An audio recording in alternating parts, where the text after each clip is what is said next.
The environmental guardian. In recent decades, as humanity's relationship with the ocean has grown increasingly exploitative, the legend of Epel has taken on new dimensions and urgency. Environmental activists working to protect marine ecosystems have sometimes adopted Epel as a symbol of the ocean's vulnerable consciousness, a representation of what we stand to lose.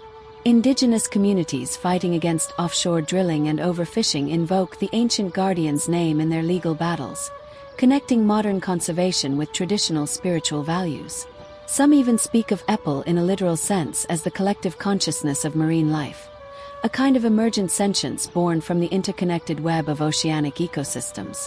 When whales beach themselves en masse, when coral reefs bleach in warming waters, when plastic gyres grow to the size of countries, they ask, is this Epel in distress?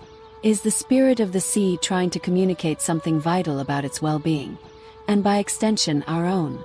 This modern interpretation frames Epel not just as a protector of humans who venture upon the water, but as a protector of the water itself, and all the countless forms of life it sustains, including our own species that evolved from it eons ago. There's a poetic symmetry here. The ancient sailors who first conceived of Epel did so partly out of fear of the sea's awesome power. Today, it is the sea that has reason to fear humanity's collective power. Perhaps Epel's role has evolved accordingly. Personal encounters. Beyond historical accounts and cultural myths, there are the personal stories. Quiet moments of connection between individuals and something they couldn't explain but felt deeply. Marine biologist Dr. Sylvia Earle, who has spent more time exploring the ocean depths than almost any other human, once described an experience while diving alone near a seamount in the Pacific.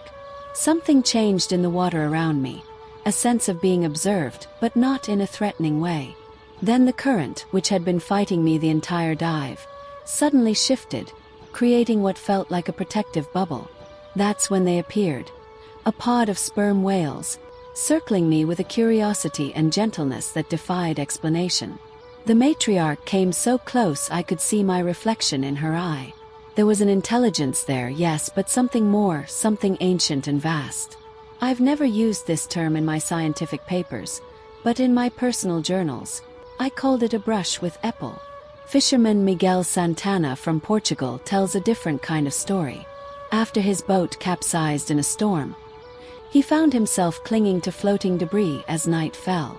I was certain I would die. Then the phosphorescence began, not the usual kind we sometimes see, but organized, moving with purpose around me. It formed a kind of path in the direction I least wanted to go, away from where I thought land was.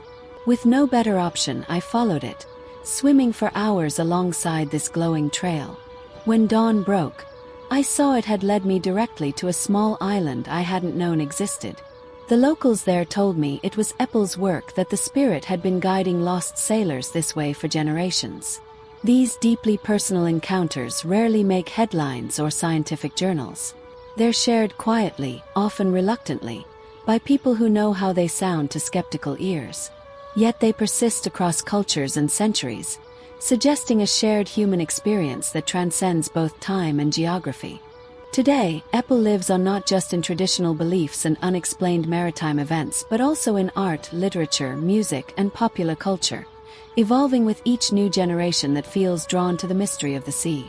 Award-winning Jamaican author Marlon James recently published a novel titled Epel's Children, reimagining the ancient spirit as a force awakening in Caribbean waters in response to climate change.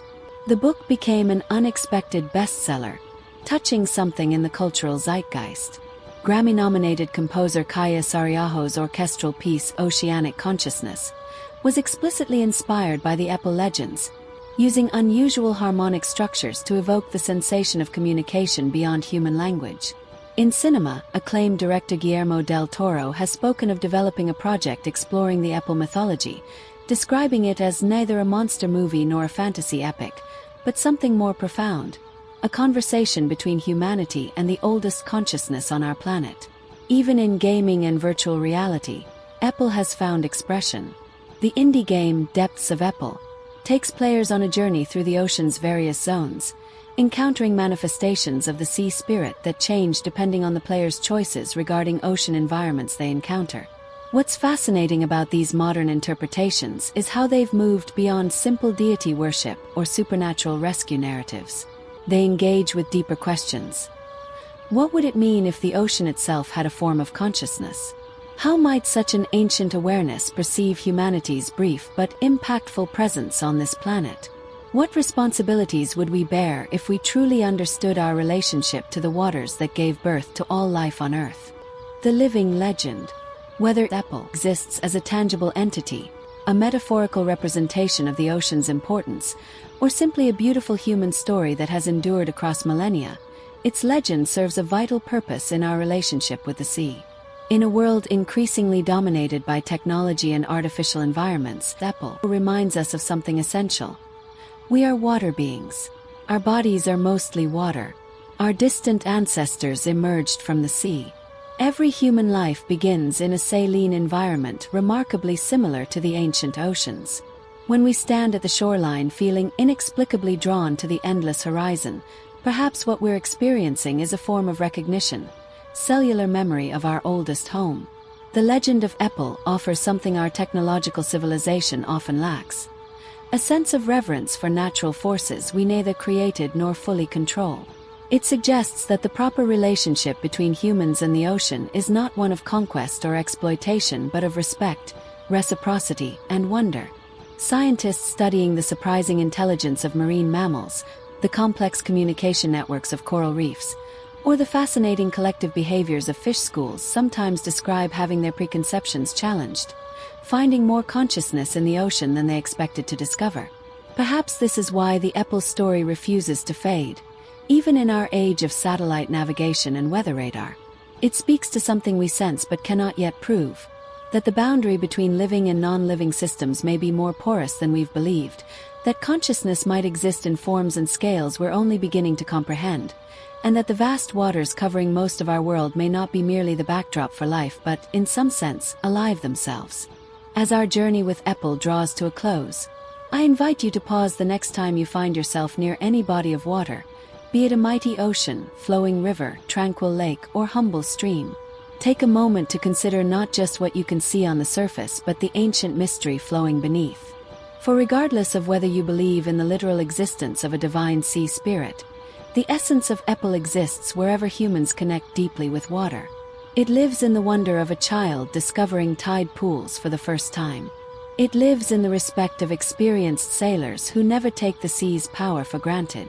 It lives in the dedication of marine conservationists fighting to protect ocean ecosystems. And perhaps, just perhaps, in those rare, perfect moments when the boundary between yourself and the water seems to momentarily dissolve, when you feel not just physically but spiritually connected to the vast blue heart of our planet, perhaps then you too have encountered Apple. The divine spirit of the sea doesn't demand worship or sacrifice. It asks only for recognition of a simple truth: we are not separate from the waters of this world but part of them. In protecting them we protect ourselves. In honoring them we honor our own origins. And in listening closely to their rhythms and mysteries, we might yet hear whispers of the oldest consciousness on Earth, one that was flowing, nurturing life, and shaping this planet billions of years before our species took its first steps, and one that will likely continue long after our brief but consequential chapter in Earth's story comes to a close. This has been Apple, the divine spirit of the sea.